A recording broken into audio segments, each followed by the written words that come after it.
다예요. 근데 그럼 주식은 어떻게 하세요? 그럼 꿀먹은 벙어리야. 그러니까 주식을 못하는 거지. 나는 그 반대잖아. MBTI는 안 헤어지는데 주식 투자자에서 어떤 사람이냐? 저는 처음에는 단기 매매로 시작을 한 사람이에요. 그런데 지금은 금액도 커지고 중장기 투자도 좀 이렇게 하게 돼. 그래서 예전에는 단기 매매를 했으니까 데이 트레이드 몇 번 다 팔았다고 하고 재료가 중요하니까 상한가 딱 따라잡기 위해서 요즘 상한가가 없으니까 상승률 분석 위주로 하는 거야. 가치 좋아 성장주 중에는 성장주를 좋아. 탑다운이나 버텀하면서는 무조건 탑다운이야. 몰빵 투자해도 되냐? 절대 안 된다고 늘 말하는 분산 투자를 말하는 사람이야.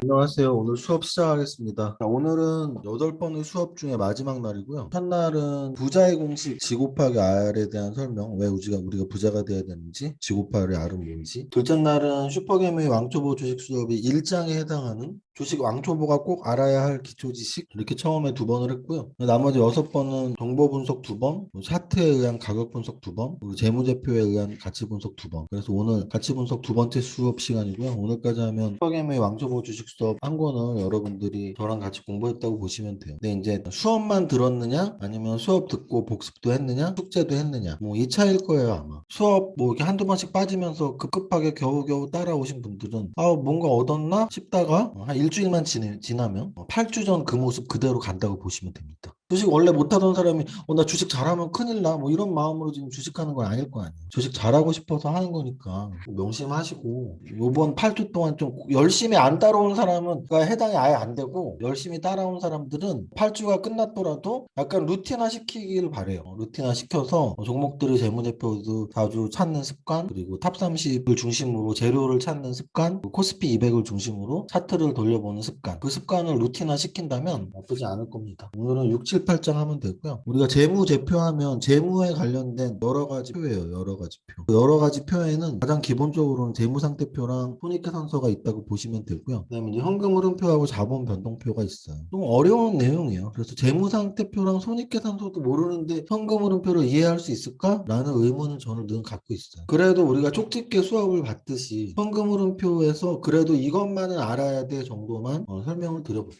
현금흐름표가 만들어지는 이유를 잘 생각하시면 돼요. 그 손익계산서 자체가 현금흐름하고 관계가 없이 현금주의가 아닌 발생주의에 의해서 수익 비용이 인식이 되기 때문에, 그러니까 이건 무슨 뜻이냐면 내가 현금을 줬을 때 장부에 기입되는 게 아니고요. 그 사건이 발생했을 때 기입되는 거란 말이에요. 무슨 뜻이냐면 월급날이 지났어. 근데 현금을 안 나갔어. 하지만 임금 지급이라고 비용 처리가 돼요. 손익계산서에. 그럼 월급 안 나갔는데 현금을 안 나갔지만 부채가 생겼겠죠? 미지급 비용 이런 식으로. 예를 들어서 매출을 발생시켰어요. 근데 현금을 못 받았다고. 하지만 손익계산서에는 수익 인식을 해요. 매출 1억. 그럼 현금 1억이 안 생겼는데 뭐가 생겼을까요? 바로 자산이 생겼죠. 내가 돈 받을 거, 자산. 외상 매출금 1억. 이런 식으로. 현금이랑 상관없이 어떤 사건이, 수익과 비용과 관련된 사건이 발생했을 때 손익계산서에 무조건 기입이 된단 말이에요. 그래서 거기에서 문제점이 발생한다니까. 외상으로 100억을 팔면 뭐 할 건데 현금 못 받으면 흑자 도산을 한단 말이에요. 나는 현금으로 50억 주고 매입을 했어, 원가를. 재고를 매입을 했단 말이에요. 내가 팔아먹기 위해서 50억을 사서 100억을 팔으려고. 50억은 현금 주고 샀어. 100억은 외상으로 팔았어. 그리고 그 현금을 못 받아 망하는 거죠. 이게 흑자 도산이에요. 그러면 재무제표를 만드는 이유는 이해관계인들에게 적정한 정보를 제공하기 위한 건데 적정하지 않잖아. 은행에서는 이 회사가 사업 잘하는 줄 알고 대출해줬는데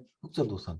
주주들은 이 회사가 사업 잘하는 줄 알고 배당받고 싶어서 또는 시세차익 노리려고 샀는데 흑자 도산. 그건 안 되잖아. 그래서 현금 기준에 맞게 현금이 왔다 갔다 하는 걸 표로 만들어 봐. 그게 현금 흐름표예요. 그래서 원래 기본적으로 아주 전통적인 표는 재무상태표와 손익계산서인데 손익계산서가 현금 흐름을 명확하게 나타내지 못하기 때문에 그것을 보완하기 위해서 만든 표가 현금 흐름표라고 이해하시면 이렇게 아구가 맞을 거예요. 현금 흐름표는 일정 기간의 현금 흐름을 나타내는 표 이렇게 써 있고요.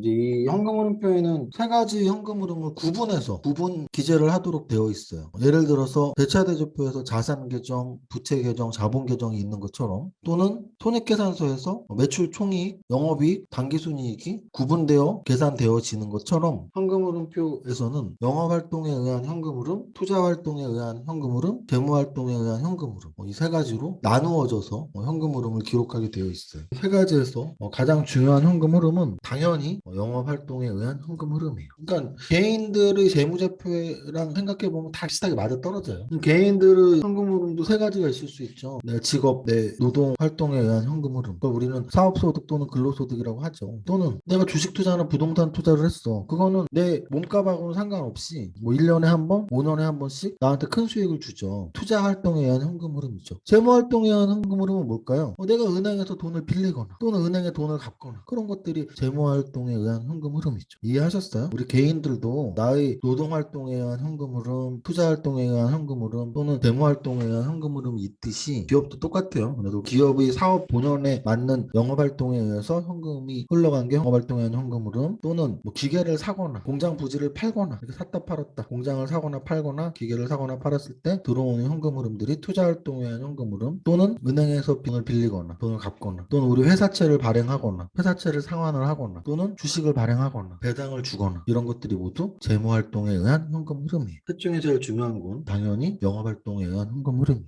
영업 활동에 의한 현금 흐름이 개떡 같으면 전체 현금 흐름이 좋아도 큰 쓸모가 없어요. 제가 여러 번 말씀드렸죠. 장사 못하는 회사들이 주식 장사해서 돈 벌으려고 그 유상증자만 하잖아요. 영업 활동에 의한 현금 흐름이 마이너스인데 재무 활동에 의한 현금 흐름이 플러스죠. 유상증자에 의해서 현금을 받았을 테니까 전체 현금 흐름은 플러스일 거 아니에요. 그러면 유상증자는 했는데 단기 순손실 나는 회사가 좋아요? 안 좋죠. 430페이지 성장성 비율인데 성장성 비율도 아까 말씀드렸지만 뭐 매출액, 영업이익 여러 가지 증가율을 볼 수 있는데 매출액 증가율을 좀 중요하게 이렇게 볼 수 있다.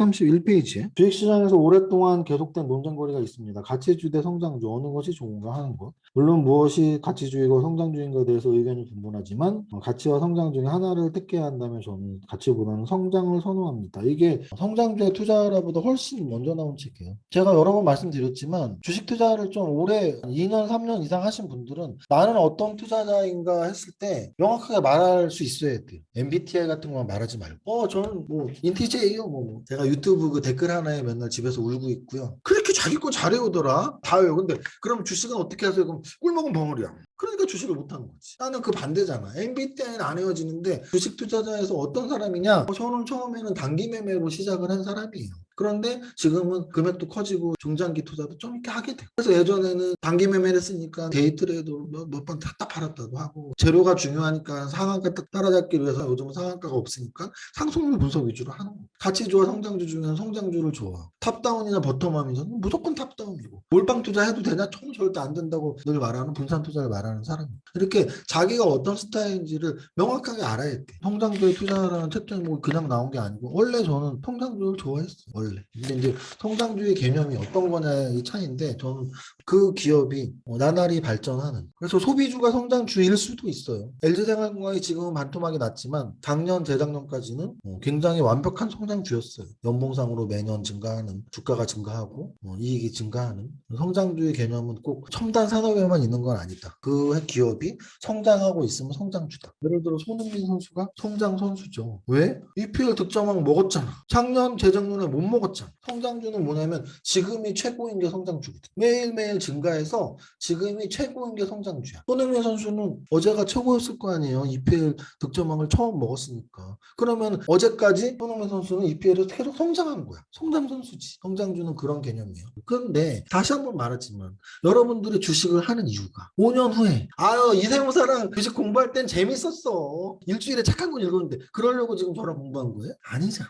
여러분들이 저랑 공부한 이유는 돈 벌기 위한 거였잖아요. 주식 너무 잘하고 싶었고 주식으로 수익 내고 싶었고 그래서 번 돈이 필요했던 거. 필요하지 않은 재벌 2세, 재벌 3세 금수저님들 계시나요? 그러면 그걸 시작으로 그때 그렇게 배워서 내가 그 다음 주에도 또 그 다음 주에도 한 달 동안, 6개월 동안, 1년 동안 그 사람이 하라는 대로 했더니 정말 되네? 그 단계까지 가는 게 그렇게 멀지 않다고요. 제가 장담하는데 제가 하라는 대로 매주 탑30도 보고 리포트도 읽어보고 코스피 200 차트도 보고 조건 검색식도 계속 만들어보고 그거를 적어도 6개월만 한다면 지금보다 훨씬 발전된 발전이라는 건 다 하나예요. 종목 선정을 할 줄 아는 사람이 돼요. 6개월이 아닌 1년을 하면 지금보다 2배가 아니에요. 계단식으로 기하급수적으로 늘어나는 거예요. 단순 평균이 아니란 말이야. 그래서 6개월 후 1년 후는 적어도 지금보다 2배, 4배가 아니고 2배, 8배로 늘어날 수 있단 말이에요. 그래서 최하 1년, 2년이 되면 여러분들의 실력은 지금 생각하는 것보다 훨씬 높은 수준이 되어 있을 수도 있어. 그리고 저는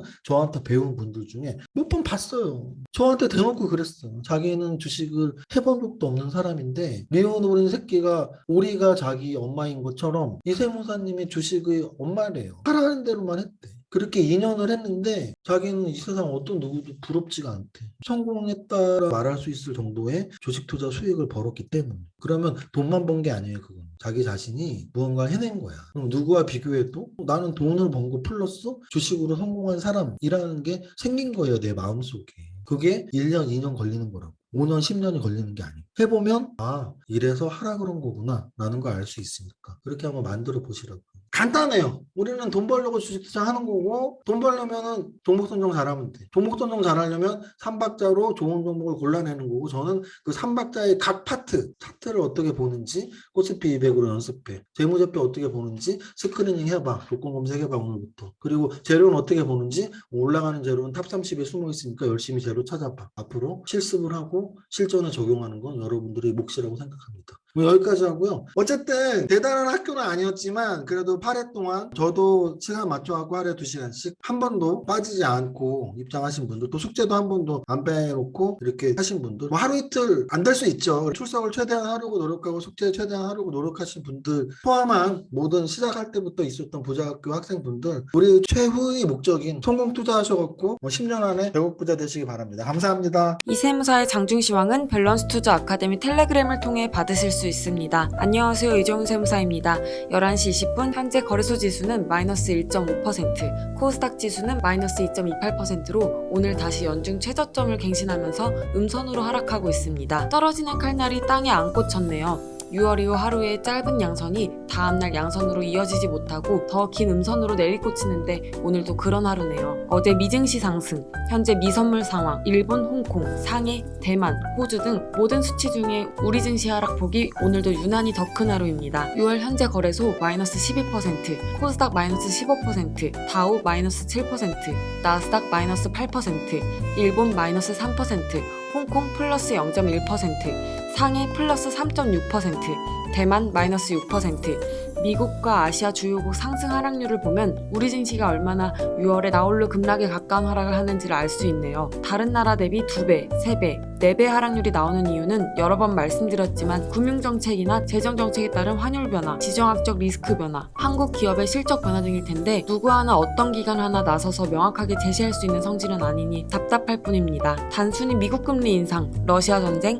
코인 시장 붕괴 등의 이유를 달기에는 우리나라의 하락폭이 너무 압도적으로 크네요. 개인적으로 환율 변화가 가장 큰 악재로 보이며 그 이면에는 외국인 자금 이탈, 한국, 미국 금리 역전 뭐 이런 수순으로 따라가 보는 게 가장 이번 급락장 설명하기에 좋은 게 아닌가 보여집니다. 거래소 시총 상위에서는 오늘은 삼성전자는 지수 대비 강한 마이너스 0.3%인데 SK하이닉스, 네이버, 삼성 SDI, SK이노베이션, KB금융, 신한지주, 카카오뱅크, 하나금융지주 등이 3, 4%의 하락을 보이고 있습니다. 코스닥 시총 상위에서는 에코프로비엠, LNF 등이 강보합에서 버티고 있지만 전체적으로 오늘도 많이 빠지고 있으며 특히 솔브레인, 동진세미캠, LX세미콘 같은 반도체주와 CJENM, JYP, SM 등 엔터주들의 낙폭이 심화되고 있습니다. 전체 종목 상승률에서는 상한가 두 종목인데 액면 분할한 현대사료와 무상증자 공시 나온 K옥션 두 종목이 상한가네요. 급락장이 지속되니 액분 테마나 무중 테마가 움직임이 나오는 웃지 못할 장이네요. 원숭이 도청 관련 미코바이오메드, 녹십자 MS 등 급등하고 있고 효성 OMB, 한일사료 등 에그플레이션 관련주는 굉장히 오랜 기간 살아남은 테마가 되겠네요. 하락 종목들의 우주항공들이 다수 포함되어 있는데 지난번 실패 발사 때문에 하락 조정을 겪은 터라 오늘 급락은 조금 아쉬움이 남네요. 장이 워낙 안 좋으니 호재는 묻히고 악재는 확대 재생산되는 산 넘어 산 장세네요. 오늘까지 코스닥 월간 하락률 15%는 올해 1월 수준이며 그 이전은 2018년 10월, 그 이전은 2008년 10월이네요. 10년에 한 번 나오는 코스닥 월간 15% 하락이 올해 상반기에만 2번 나왔네요. 호재가 전혀 없더라도 이 정도 급락이면 단순한 기술적 반등이라도 나올 시점인데 참으로 야속한 시장 흐름입니다. 모두의 전국 투자 화이팅!